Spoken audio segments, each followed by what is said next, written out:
नमस्कार। क्या कभी सोचा है कि हर महीने की छोटी छोटी बचत एक दिन बहुत बड़ी दौलत बन सकती है? सुनने में शायद मुश्किल लगे, पर एक बहुत ही सिंपल और पावरफुल तरीका है, और आज हम उसी के बारे में बात करने वाले हैं। तो सीधा सवाल पर आते हैं। 5,000 रुपए हर महीने, और वो बन जाएं 1,75,00,00,000 से भी ज्यादा। ये कैसे हो सकता है? ये कोई जादू है या इसके पीछे कोई सॉलिड मैथ है? चलिए आज इसी को डिकोड करते हैं। तो ये सब होता है एक सिंपल से सिस्टम के जरिए, जिसे कहते हैं SIP, यानी सिस्टमैटिक इन्वेस्टमेंट प्लान। इसका फंडा बहुत ही सिंपल है, अनुशासन। हर महीने एक फिक्स्ड अमाउंट अकाउंट से कटकर म्यूचुअल फंड में इन्वेस्ट हो जाता है ऑटोमैटिकली। मार्केट देखने की, टेंशन लेने की कोई जरूरत ही नहीं है। ओके, तो SIP की सबसे पहली सुपर पावर, इसे कहते हैं रुपी कॉस्ट एवरेजिंग। अब ये सुनने में थोड़ा टेक्निकल लग सकता है, पर यह कमाल की चीज है। ये मार्केट के उतार चढ़ाव को, जो अक्सर लोगों को डराता है, उसे एक इन्वेस्टर के लिए फायदे में बदल देता है। जानना चाहेंगे कैसे? चलिए देखते हैं। अब जरा इस टेबल पर नजर डालिए। मान लीजिए हर महीने 5,000 रुपए इन्वेस्ट हो रहे हैं। जब मार्केट ऊपर था तो 100 यूनिट्स मिली, लेकिन जब मार्केट गिरा और NAV आधी हो गई तो उसी 5,000 रुपए में देखिए 2 गुनी 200 यूनिट्स मिल गईं। इसका मतलब क्या हुआ? मार्केट का गिरना लॉन्ग टर्म में असल में एक ब्लेसिंग इन डिस्गाइज है, क्योंकि इससे एवरेज कॉस्ट पर यूनिट कम हो जाती है। और अब बात करते हैं असली मैजिक की, दूसरी सुपर पावर, कंपाउंडिंग। इसकी सबसे अच्छी एनालॉजी है वो स्नोबॉल। जब एक छोटा सा बर्फ का गोला पहाड़ी से लुढ़कना शुरू करता है तो वो पहले धीरे धीरे बड़ा होता है, पर जैसे जैसे वो नीचे जाता है उसकी स्पीड और साइज दोनों एक्सपोनेंशियली बढ़ते जाते हैं। कंपाउंडिंग भी बिल्कुल ऐसा ही है। आपका रिटर्न, वो भी रिटर्न कमाने लगता है। तो रूपी कॉस्ट एवरेजिंग और कंपाउंडिंग, जब ये दोनों सुपर पावर्स मिल जाती हैं तो क्या होता है? चलिए एक 30 साल की टाइम ट्रैवल जर्नी पर चलते हैं और देखते हैं कि कैसे ये छोटी छोटी बूंदें मिलकर दौलत का एक महासागर बना देती हैं। ओके, तो ये रहे नंबर्स। पहले 10 साल 5,000 रुपए महीना इन्वेस्ट करके करीब 11.6 लाख रुपए बने। Not bad. अगले 10 साल यानी 20 साल के आखिर में ये रकम बढ़कर हो गई लगभग 50 लाख रुपए। काफ़ी अच्छा है, लेकिन असली खेल तो अब शुरू होता है। आखिरी के 10 सालों में ये रकम रॉकेट की तरह बढ़कर सीधे पहुंच जाती है 1.76 करोड़ पर। और अगर नंबर से उतना क्लियर नहीं हुआ तो ये चार्ट देखिए, ये कहानी को बिल्कुल साफ कर देता है। 10 साल का बार, 20 साल का बार, और फिर देखिए 30 साल का वो विशाल टावर।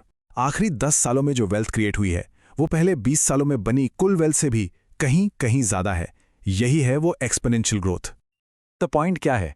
पॉइंट ये है कि 30 इयर्स 10 इयर्स का सिर्फ 3 गुना टाइम है ना? लेकिन रिटर्न्स देखिए, वो 15 गुना से भी ज्यादा हैं। ये सिंपल मैथ नहीं है, यही कंपाउंडिंग का जादू है, जहां टाइम मनी को मल्टीप्लाई करता है। तो अगर कंपाउंडिंग का सबसे अच्छा दोस्त टाइम है, तो इसका सबसे बड़ा दुश्मन कौन होगा? वो है प्रोक्रेस्टिनेशन, यानी देरी करना। चलिए देखते हैं कि सिर्फ 10 साल की देरी कितनी महंगी बढ़ सकती है। तो एक कहानी देखते हैं। 2 दोस्त हैं, इन्वेस्टर A और इन्वेस्टर B। दोनों ने तय किया कि वो हर महीने 10,000 रुपए इन्वेस्ट करेंगे। सब कुछ सेम है, सिवाय एक चीज के। इन्वेस्टर A ने 25 की उम्र में शुरू कर दिया, और इन्वेस्टर B ने सोचा, अरे अभी क्या जल्दी है, और उसने 35 की उम्र में शुरू किया। अब देखते हैं जब दोनों 55 साल के हुए तो क्या हुआ। इन्वेस्टर A, जिसने सिर्फ 10 साल जल्दी शुरुआत की थी, उसके पास थे 3.5 करोड़ से भी ज्यादा, और इन्वेस्टर B, वो 1 करोड़ के आंकड़े को भी नहीं छू पाया। शॉकिंग है ना? ये नंबर देखिए, 2.5 करोड़ रुपए। ये 10 साल देर से शुरू करने की कीमत है। ये वो पैसा है जो इन्वेस्टर B ने कभी कमाया ही नहीं, सिर्फ इसलिए क्योंकि उसने इंतजार किया। इससे एक बात तो साफ है, इन्वेस्टिंग में समय पैसे से कहीं ज्यादा कीमती है। तो क्यों इन्वेस्ट करना चाहिए और क्यों जल्दी करना चाहिए, ये तो अब तक बिल्कुल क्लियर हो गया होगा। तो अब सवाल आता है, कैसे? शुरुआत करने के लिए एक सिंपल नो नॉनसेंस ब्लूप्रिंट क्या हो सकता है? एक बहुत ही पॉपुलर और इफेक्टिव स्ट्रैटेजी है कोर एंड सैटेलाइट अप्रोच। इसका मतलब है अपने इन्वेस्टमेंट का एक बड़ा हिस्सा, मान लीजिए 60%, कोर में लगाइए। कोर मतलब stable low cost index funds जो पूरे मार्केट के साथ चलते हैं, और बाकी 40% सैटेलाइट में। ये वो फंड्स हैं जो शायद थोड़ा ज़्यादा रिस्क लेकर हाई ग्रोथ देने की कोशिश करते हैं। इससे स्टेबिलिटी और ग्रोथ का एक अच्छा बैलेंस बनता है। और इसे प्रैक्टिकली करना भी बहुत सिंपल है। जैसे अगर 5,000 रुपये की एसआईपी करनी है तो उसे इस तरह से Nifty 50 index fund, Nifty next 50 और एक फ्लेक्सी-कैप फंड में बांट सकते हैं। ये एक डाइवर्सिफाइड और मजबूत पोर्टफोलियो की अच्छी शुरुआत है। अच्छा, स्ट्रैटेजी के अलावा कुछ गोल्डन रूल्स भी हैं जिन्हें हमेशा याद रखना है। 1. जल्दी शुरू करें। 2. टिके रहें, मार्केट के शोर से घबराएं नहीं। 3. हो सके तो हर साल एसआईपी अमाउंट थोड़ा-थोड़ा बढ़ाते रहें।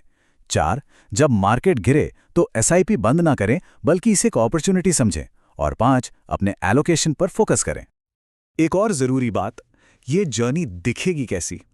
देखिए, पहले 5 साल बहुत पेशेंस चाहिए होगा। लगेगा कि कुछ खास नहीं हो रहा, मार्केट ऊपर नीचे होता रहेगा, लेकिन 10 से 20 साल के बीच आपको वेल्थ मल्टीप्लाई होती हुई दिखेगी और 20 से 30 साल वो फाइनेंशियल फ्रीडम का दौर होगा। तो सब्र ही इस खेल का नाम है।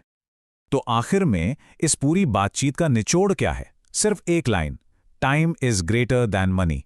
समय पैसे से बड़ा है। ये जरूरी नहीं है कि कितनी बड़ी रकम से शुरुआत की जाए, जरूरी ये है कि उस रकम को बढ़ने के लिए कितना लंबा समय दिया जाता है। देखिए, धन बनाने का ये जो तरीका है, ये बहुत सिंपल है, लेकिन सिंपल का मतलब आसान नहीं होता। इसके लिए डिसिप्लिन और पेशेंस चाहिए। अब जब ये पूरा ब्लूप्रिंट सामने है, तो एक सवाल खुद से पूछने वाला है, इस लंबी और रिवॉर्डिंग जर्नी को शुरू करने के लिए आज वो सबसे पहला, सबसे छोटा कदम क्या हो सकता है?